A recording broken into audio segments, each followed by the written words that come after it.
A lot of people understandably have a bad taste in their mouths when it comes to the world of organized religion, and I get it. Religion has done some really, really bad things. So how do we explain the incredibly bad behavior of Christians?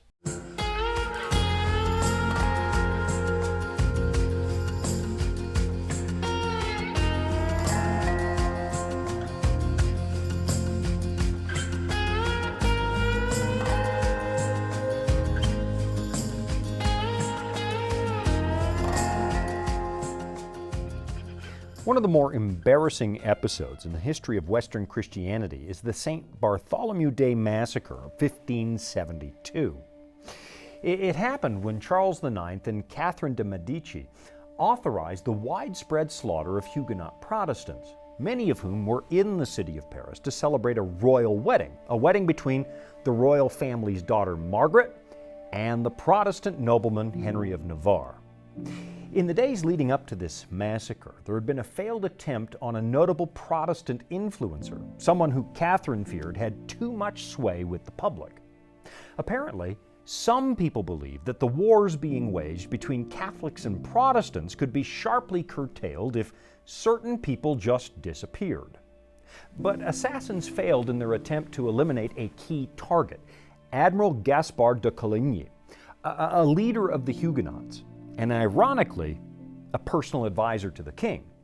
The failed assassination devolved into a much broader order to just go out and slaughter all the Huguenots en masse, just get rid of them for good. That resulted in what appears to be tens of thousands of deaths. And I say it appears to be tens of thousands because, well, I've seen estimates ranging anywhere from 5 to 70,000. And of course, the number dramatically changes depending on whether the historian reporting on the event is Catholic or Protestant.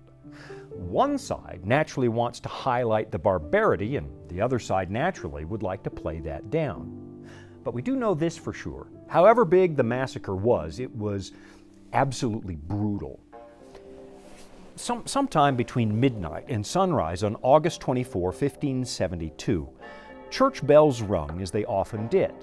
But this time, the ringing of the bells meant it was open season on Huguenots, and Swiss mercenaries had a list of prominent leaders they were supposed to get rid of. And this time, they did succeed in killing the admiral. But at the same time, they also killed an awful lot of civilians.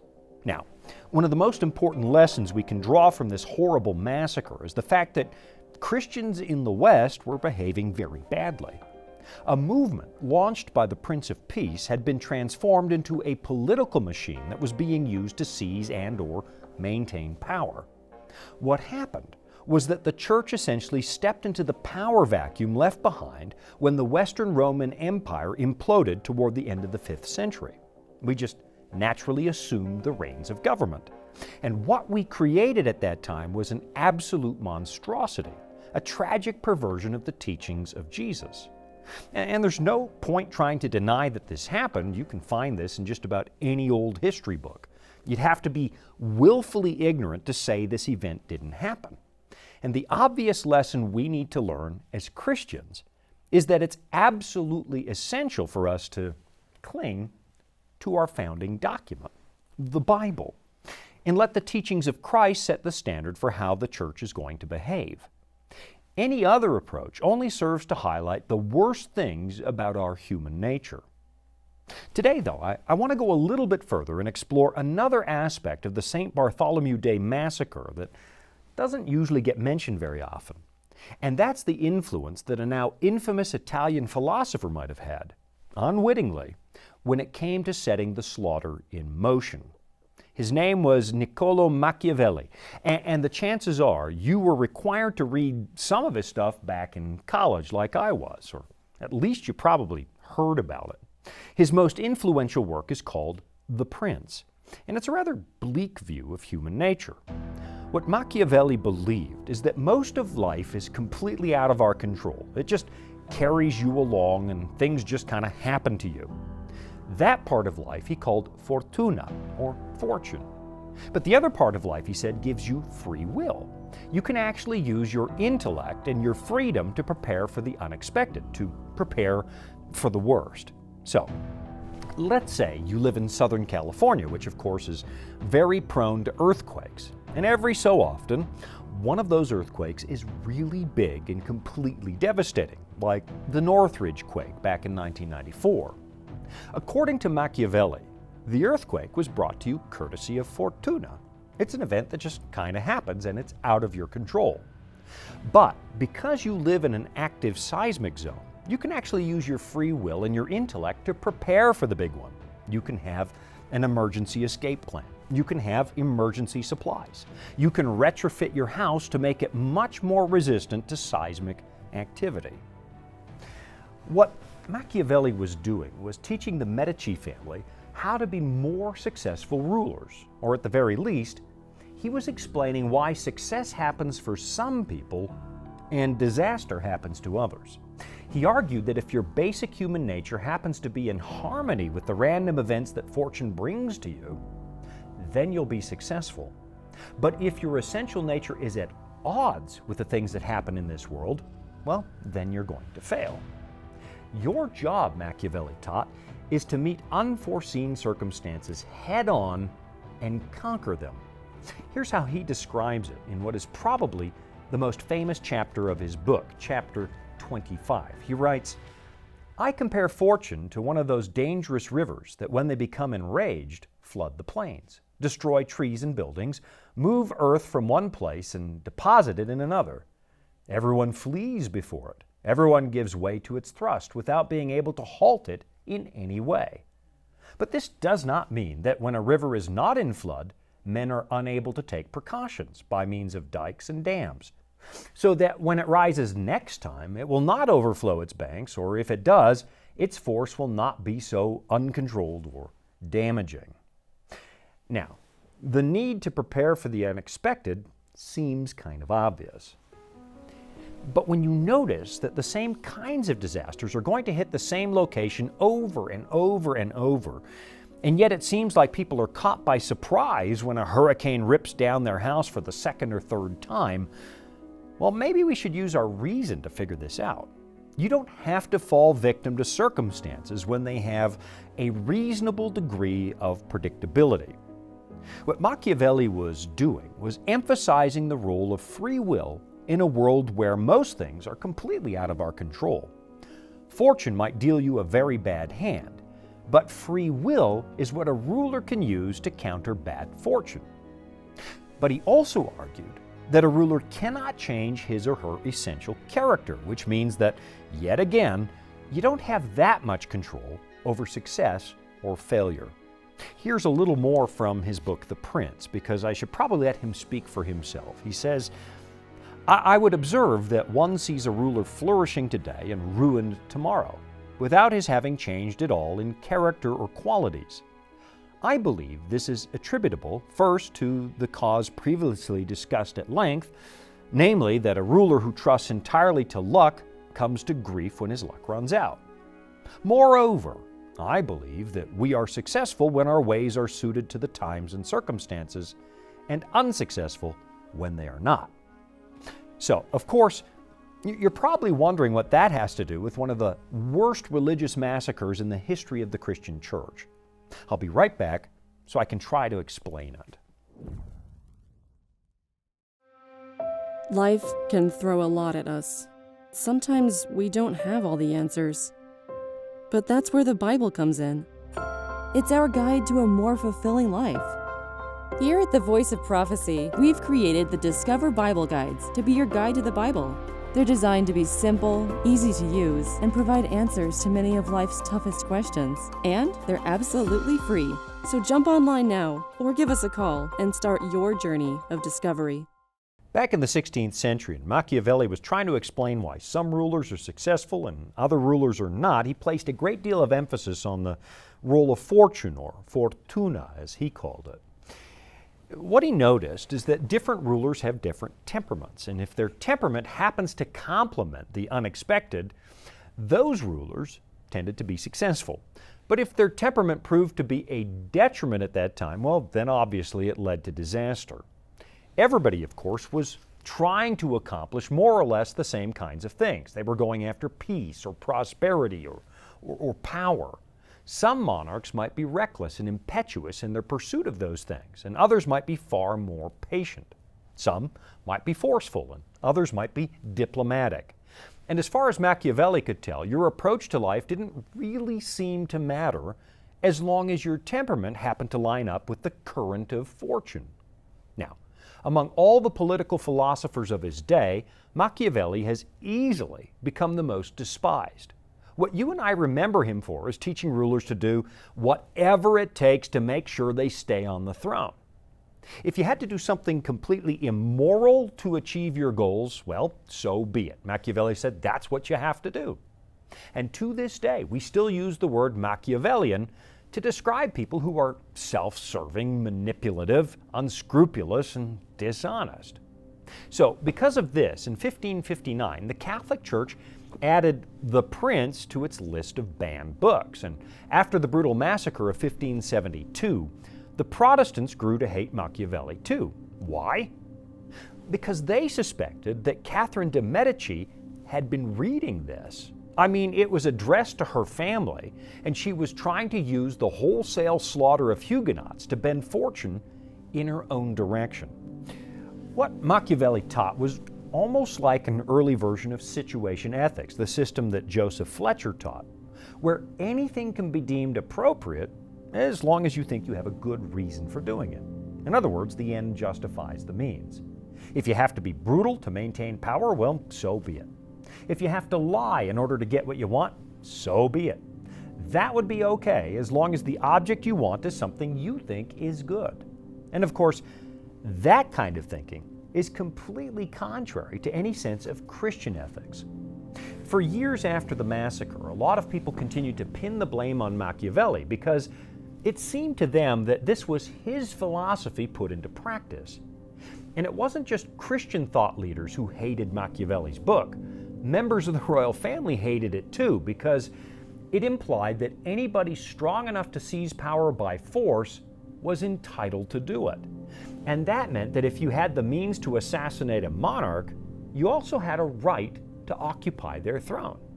It was a recipe for chaos, and the massacre that transpired in the city of Paris in 1572 was Exhibit A for where this kind of thinking could actually take you. Now, this is precisely where the record of history meets up with the perspective of the Bible, which was, ironically, the sacred textbook for everybody at that massacre that day. What you find in the Bible is the story of a supreme God who allows the human race to go its own way, to determine its own destiny. After rebelling against the Creator and rejecting God's government, we were thrown out of paradise and we started constructing our own substitute for what God had originally provided. At first we built cities, and then we built nations, and then we built empires in an attempt to recover some of the security we lost when we turned our backs on God. But what we got in our own version of paradise was a continual struggle for power. The world had been fundamentally altered, and now we were subject to things like unexpected catastrophes, the kinds of things that Machiavelli said were a product of fortune. And of course, there is some truth to the fact that people who bond together in a community have a better chance of surviving because they have more resources and a broader assortment of talent and the natural protection you get from living in larger populations when it comes to things like military invasions. We've been watching that play out in the city of Kiev recently. But of course, there's always going to be a serpent in these man-made paradises because in the brutal reality of a post-Edenic world, self always comes before community. If you create a situation where people can achieve a modicum of power, most of them are going to seize that opportunity. Not because it's good for all of us, but because it's good for them. The common good is almost always going to take a back seat to personal ambition, and that's just the way it is. I mean, you don't have to go through too many election cycles to see this in action. A lot of politicians start out with really noble ideas. They do. I've met some of them. They start with a sincere desire to help everybody. But once they're presented with the opportunity to accumulate some money or power, well, let's just say we don't find a whole lot of people who seem to be able to resist that temptation. What we have in the Bible is a very long story. It covers thousands of years, and it constantly contrasts something it calls the kingdoms of this world with the original government of God. When you're reading the scriptures and you come across the concept of the nations, what it's talking about is our lengthy experiment with self-rule. In the Old Testament, the Hebrew word usually translated as nations is goyim, a reference to the Gentiles that surrounded the land of Israel. In the New Testament, it's the Greek word ethnos, which is where we get words like ethnicity or ethnic. And what you have outside the gates of Eden is two distinct strains of political organization. Among the descendants of Abraham, you have the Hebrew Republic, a nation that didn't have a human monarch in the beginning because the real king was the creator. With everybody else, you had human government, along with all the problems that come with self-serving potentates who live like Machiavelli, trying to bend fortune to their own benefit and willing to do whatever it takes. And tragically, that's what eventually happened in the land of Canaan, the land of promise set aside for God's system of government. The covenant people grew restless and they wanted to be like the nations. They wanted to be exactly like the Gentiles and they wanted a king. And from that point forward, they suffered under a long succession of wicked, self-interested monarchs who used God's people to accomplish their own goals. And then in time, actual Gentile nations came and conquered the people of Abraham. They destroyed the temple, the symbol of God's sovereign presence, and they took the people captive. First, it was the Babylonians, and then the Persians, who actually allowed the rebuilding of the temple, then the Greeks, and finally the Romans, who destroyed the temple a second time at the end of the first century. Which brings us to the New Testament and the birth of the Christian church, which was supposed to be something of a return to the previous order.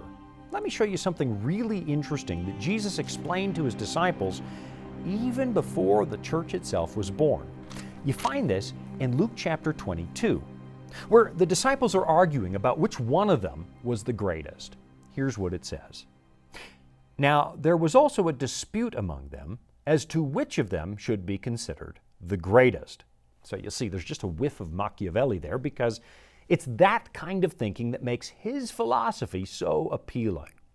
And he, that's Jesus, he said to them, the kings of the Gentiles, or the nations, exercise lordship over them, and those who exercise authority over them are called benefactors. But not so among you. On the contrary, he who is greatest among you, let him be as the younger, and he who governs as he who serves. We're not supposed to have monarchs running the Christian church. It was never the original plan. But what happened is that we allowed ourselves to blend church and state to the point where human potentates were building their own power, Machiavelli style, and doing it in the name of Christ.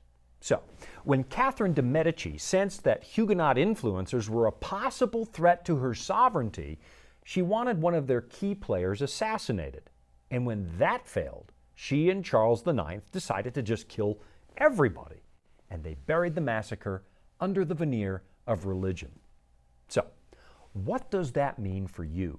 Well, you might want to stick around because hopefully with the time I've got left, I'll show you what I'm driving at. Here at the Voice of Prophecy, we're committed to creating top-quality programming for the whole family, like our audio adventure series, Discovery Mountain. Discovery Mountain is a Bible-based program for kids of all ages and backgrounds. Your family will enjoy the faith-building stories from this small mountain summer camp and town. With 24 seasonal episodes every year and fresh content every week, there's always a new adventure just on the horizon.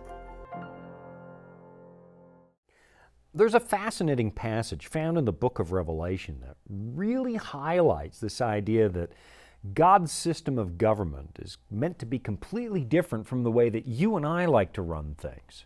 You find it in the section that deals with the 7 trumpets, and here's what it says. Then the 7th angel sounded, and there were loud voices in heaven saying, now listen to this, the kingdoms of this world have become the kingdoms of our Lord and of His Christ, and He shall reign forever and ever. What it's saying is that God has been tolerating human rebellion for thousands of years, allowing us to experiment with our own forms of government. But at the same time, He has not failed to notice the devastation we caused in pursuit of ambition. He's allowing us to have what we asked for, but He's not going to allow this experiment to go on indefinitely because, well, it causes too much suffering. At some point in the not too distant future, He's going to blow the whistle and tell all the kids, hey, get out of the pool because the planet belongs to Him. And at that point, the kingdoms of this world are going to become the kingdom of Christ. And all those people who live by Machiavelli's creed are going to be faced with the real prince, the rightful head of the human race. The passage continues like this. And the 24 elders who sat before God on their thrones fell on their faces and worshiped God, saying, We give you thanks, O Lord God Almighty, the one who is and who was and who is to come, because you have taken your great power and reigned. The nations were angry, and your wrath has come, and the time of the dead that they should be judged, and that you should reward your servants the prophets and the saints, and those who fear your name, small and great, and should destroy those who destroy the earth. In other words, the untold misery caused by our ineptitude, our way of running things, is going to be brought to a final and judicious end. Those who have destroyed the earth through self-seeking and personal ambition are going to have to give account. And the systems that have been destroying the earth, making life miserable for most of us, all gone. It's all going to be destroyed. And here's the important thing we really need to understand. In this life, Machiavelli was somewhat right. There is a current of fortune that carries us along, and it can cut one of two ways. It either shuttles us up to the peak of human influence and power, or it destroys us and makes our life much, much harder. Things like war and famine and natural disasters, those are the messengers of Machiavelli's fortuna. And Jesus told His disciples that before He replaces our worldly kingdoms with His kingdom, we're actually going to see more and more of that kind of thing, bad fortune taking place. Let me show you what I mean over in Matthew chapter 24. It says, And Jesus answered and said to them, Take heed that no one deceives you, for many will come in my name, saying, I am the Christ, and will deceive many. And you will hear of wars and rumors of wars. See that you are not troubled, for all these things must come to pass, but the end is not yet. For nation will rise against nation, and kingdom against kingdom, and there will be famines, pestilences, and earthquakes in various places. All these are the beginning of sorrows. Now, in the time we have left, let me try to bring this home. A lot of people will point to the atrocities of organized religion, especially back in the medieval period, and they'll say, this is what Christianity is all about. And I guess on the one hand, they're kind of right. It's not like the St. Bartholomew Day Massacre was committed by Buddhists or Hindus. It was committed by people who said they were Christian. But to say that that is what Christianity is really about is to miss what actually happened. That was not Christianity. Not according to the religion's founder, who specifically told his disciples to separate the things that belong to God from the things that belong to Caesar. What happened in the Western Church was not a product of Christian thought, at least not biblical thought.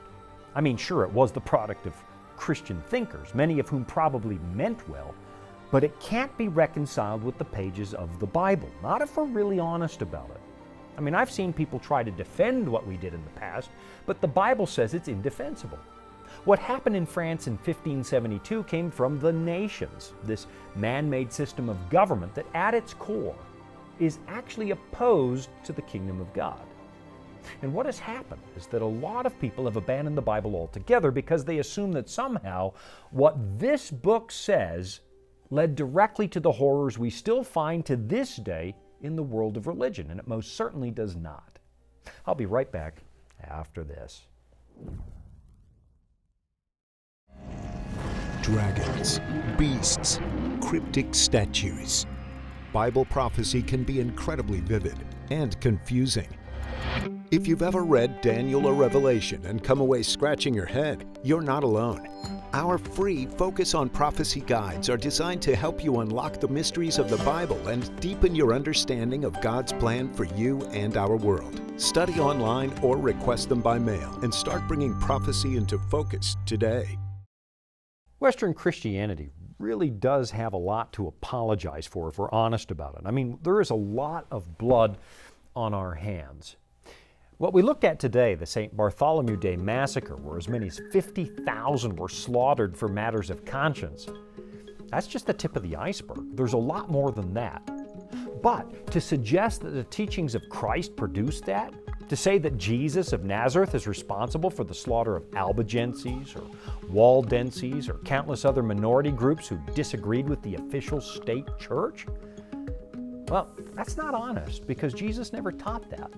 That was caused by human beings, wired just like you and me, people who persisted in a state of rebellion against the Creator in spite of calling themselves Christians. They were living by the kind of principles you find in Machiavelli instead of the teachings of the Prince of Peace. And when you open the Bible, you find that God is perfectly honest about what happened.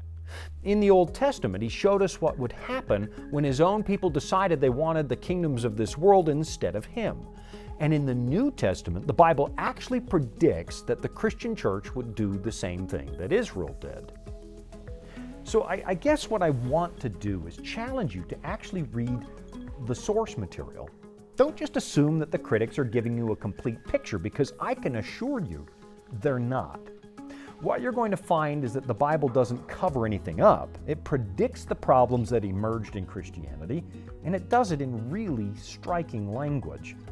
And then it reminds us that until we are finished experimenting with human government, until we are finished with playing around with the kinds of ideas that Machiavelli taught, until we are finished with selfish ambition and an utter disregard for ethics or morality, well, life here on earth is the way it is.